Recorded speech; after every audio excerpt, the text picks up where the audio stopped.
Welcome everyone. We have the latest official notice for patch 1.4, and this was just posted and edited about 1 minute ago. So let's have a look at this one. So this is the version update for patch 1.4. Now let's jump to the most important part. Where can we get more Primogems? So the first 300 Primogems come from the compensation. The next 300 will come from the bug fix, which we'll talk about this. And the last 150 Primogems will actually come from the achievements. So if you guys haven't heard of this one, there will be new achievements added to the game, and there will be 18 of those. And we have made the calculation on this one. This will be 150 Primogems. And that's why I said at the start, those Primogems we can definitely get. 300 plus 300 and plus 150 Primogems. Now you might be wondering, what do you mean by the 300 Primogems from the bug fix? Notice over here the update summary always updates with a lot of bugs, and a lot of those things that were discovered by players or reported were delayed to patch 1.4 to be fixed. And what this allows us to do is to get 300 Primogems, and this is always the case with each of the patch. And unless things goes differently, I will always expect about 300 Primogems for the collective bug fix in patch 1.4. So the version update will start on 6 AM China time, and usually this will take up 5 hours. The patch 1.4 will come on the 17th of March, and this is to be expected. Usually this happens on Wednesday. So let's go into the details. After the 300 conversation, what we can see is we can see the new character details. So there will be only one new character in patch 1.4, and this will be Rosaria. Now I don't think like Hu Tao there will be a hidden character, so we are only getting one character, which is Rosaria with a Quail poem.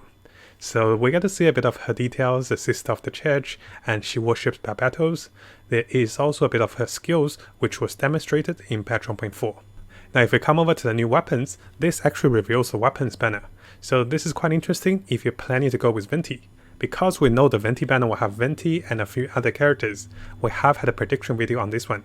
But about the weapons, so there is going to be a new 5-star weapon, which we do have a video of this one, and also 3 of the 4-star weapons, and also 4 of the 4-star weapons. So the Alley Flash, the One Sword, and also the Alley Hunter are the new weapons. The Wind Bloom Odin will be the free bow we'll be getting. And if we look closely over here, we can see the first weapons banner. So this is going to be the 5-star sword with the 5-star bow, which is for Venti. And after that, the 4-star items with the rate up will be the Alley Flash and also the 4-star Catalyst, Wang and Song.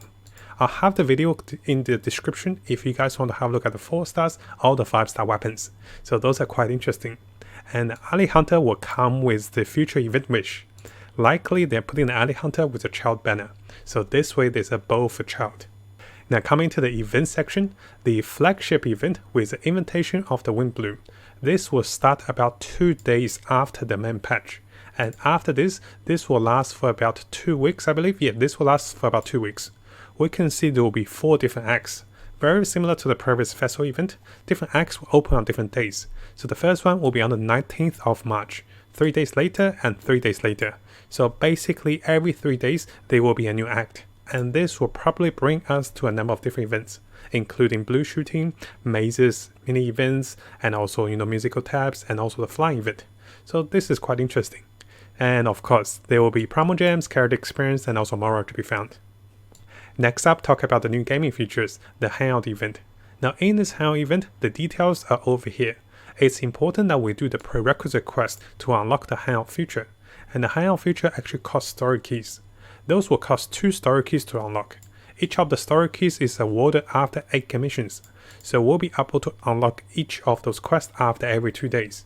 Initially, I'm sure most of us have the full keys, so we can unlock 2 of the stories initially, and then after, it's every 2 days. And we do have to be eventually level 26 and above. And coming over to the Archon quest, we can see the new version of the Archon quest, and this is going to be for the Abyss Holder.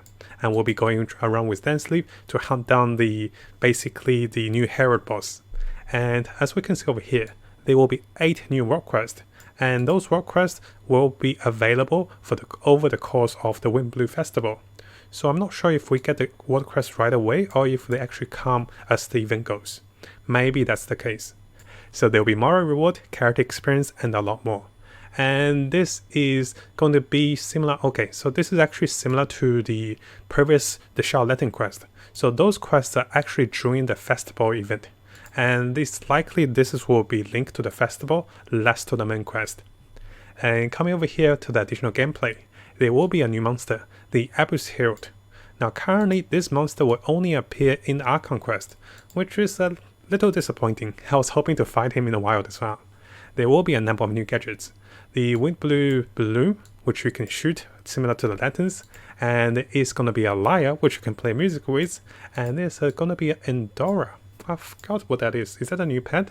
So let me know in the comments. I actually got a man blank on this one. There is a number of new recipes, and what we can see is a lot of those deals with mint, and also the golden chicken burger from the KFC event.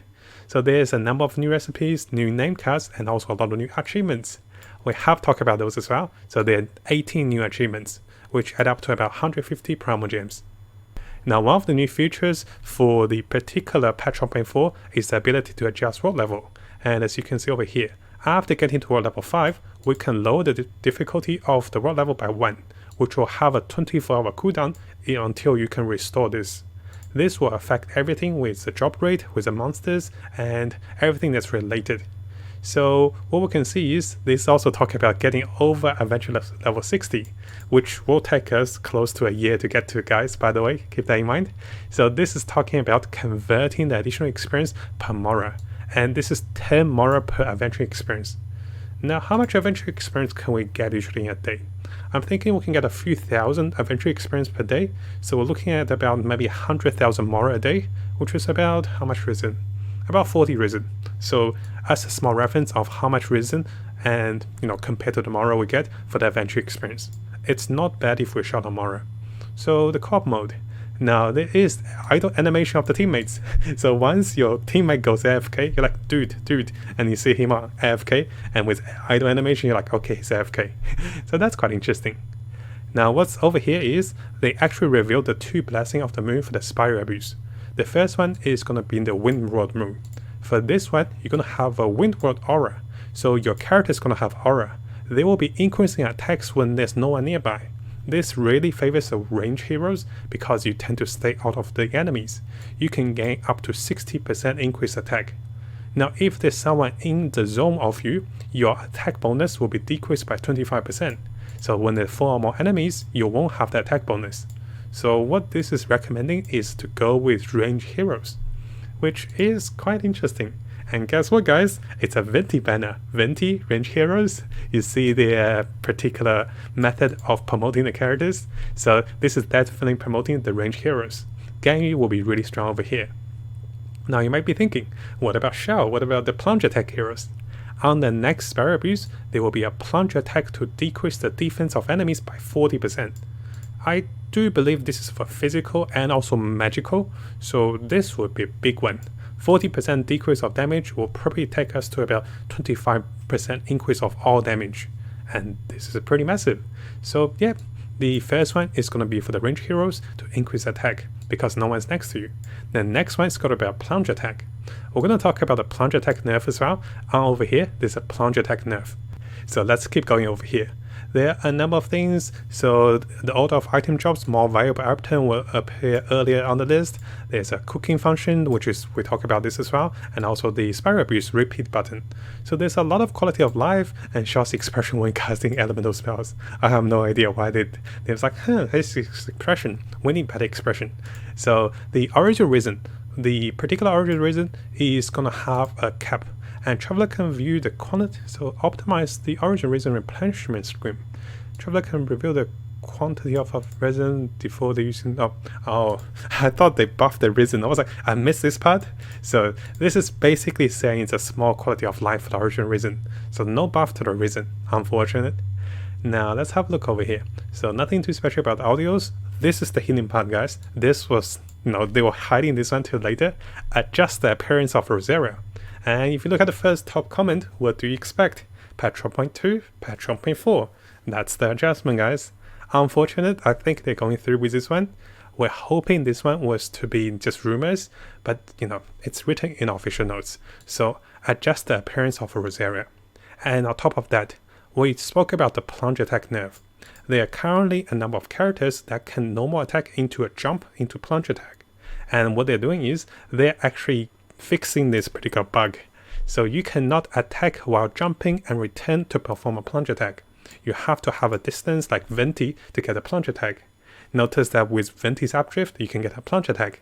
So they're saying you need Venti, get Plunge attack, and get a 40% defense debuff. And finally, what we can see is they're saying they are aware of the potentials of ways to kind of abuse the system, and they are going to plan to change those. So I'm not sure if this is directly speaking to the Plunge attack or something else. So quite interesting, and let me know what you guys think about this patch notes. So a lot of things we'll talk about in patch 1.4, and what is interesting is over here we can see the weapon banners. We can see the first weapon banner, we get a hint on the second weapon banner. So basically 7 weapon banner were likely to have a special bow for Child. So notice the 2 weapon banner 5 stars are all ranged characters. Venti and also Child are ranged characters. And what that also allows them to do is they can start to benefit from the Spiral Abuse with additional damage and also a special Plunge attack which can be casted by Venti. So let me know what you guys think about this particular patch notes. Now, as a summary, we're definitely getting the 300 Primogems, and likely guys, we're expecting 300 more Primogems from all the bug fix from patch 1.4. Now, if you found this video helpful, make sure you subscribe and also turn the little bell on for the latest news. I'll be looking towards to make more builds, guides, tips, and news and event updates for us as we come further into the game. And as always, I wish you guys the best of luck with Genshin and have the most fun in exploring this wonderful world.